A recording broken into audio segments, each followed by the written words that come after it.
प्यारे दोस्तों, मैं सम्राट ढोके पुनः एक नए टॉपिक के साथ उपस्थित हूँ और आज हमारा जो टॉपिक है बड़ा मजेदार है। आज मैं ऐसे टॉपिक के ऊपर चर्चा करने जा रहा हूँ जिसको आईएएस की फैक्ट्री कहा जाता है।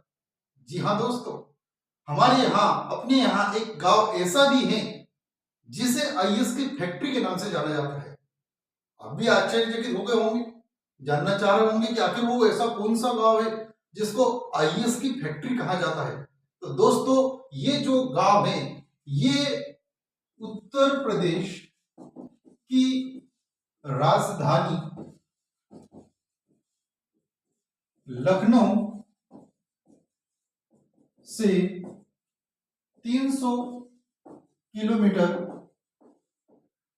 दूर जौनपुर जिले का माधोपट्टी गांव है।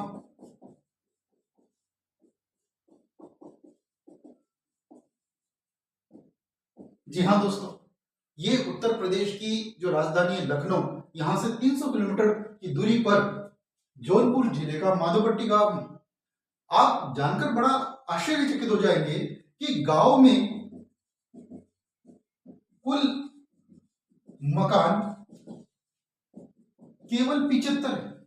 जी हाँ दोस्तों, 75 मकानों का गांव है, लेकिन यहां अभी तक जो डाटा है, अभी तक आईएएस और आईपीएस कुल 47 यहां से बन चुके हैं। यहां से सबसे पहले सन 1952 में सेकंड रैंक के साथ डॉक्टर इंदु प्रकाश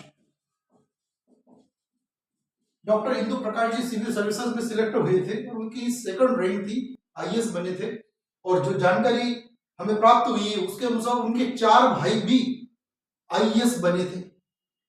सन 2002 में 31वीं रैंक के साथ उनका जो लड़का है वो यशस्वी सिविल सर्विसेज में सिलेक्ट हुआ और वे भी आईएएस के पद पर आसीन हैं।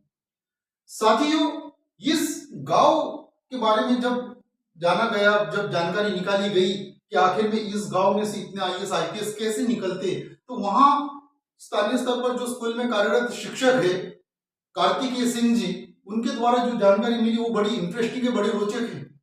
उन्होंने बताया कि जो जौनपुर जिले का पीजी कॉलेज है, तिलकधारी सिंह पीजी कॉलेज, यहां से ही सिविल सर्विसेज के लिए बेस तैयार करने का काम शुरू किया जाता है। वहां पर इतनी अच्छी व्यवस्था है कैरियर काउंसलिंग की, कैरियर इंफॉर्मेशन की, लाइब्रेरी की, या जो भी मार्गदर्शन चाहिए होता है वो लगभग वो सभी चीजें वहां पर बच्चों को अवेलेबल करवा दी जाती है। और जैसे ही बच्चे वहां से पास आउट होकर निकलते हैं तो लगभग उनका सिविल सर्विसेज का एक तरह से बेस पूरी तरह से तैयार हो जाता है।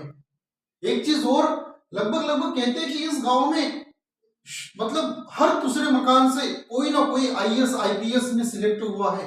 और ये तो केवल हम चर्चा कर रहे हैं आईएएस और आईपीएस की, इसके अलावा भी बहुत सारे डिपार्टमेंट में, एसएससी वगैरह में भी इस गांव से जो बच्चे पास आउट होकर निकले हैं वो बहुत अच्छे पदों पर आसीन हैं। जेंट्स के साथ साथ इस गांव में जो बाहर से जो बहु बेटियां आई है वे भी यहाँ पर आने के बाद, तैयारी करने के बाद उनका भी सिलेक्शन हुआ, वो भी आज अच्छे बड़े पदों पर आसीन हुई है। तो साथियों, कहीं ना कहीं निश्चित रूप से एक ऐसा ये एक फैक्ट है कि हमें एक मोटिवेशन मिलता है कि जब एक गांव से लोग निकलकर आईएएस आईपीएस में सिलेक्ट हो सकते हैं तो हम क्यों नहीं हो सकते। आप भी पूरी तरह से तन मन धन के साथ अगर तैयारी करें तो निश्चित रूप से आप भी सिविल सर्विसेज में या फिर अदर एग्जाम्स में जो भी आपका लक्ष्य है, एम है, आप उसमें जरूर सिलेक्ट हो सकते हैं।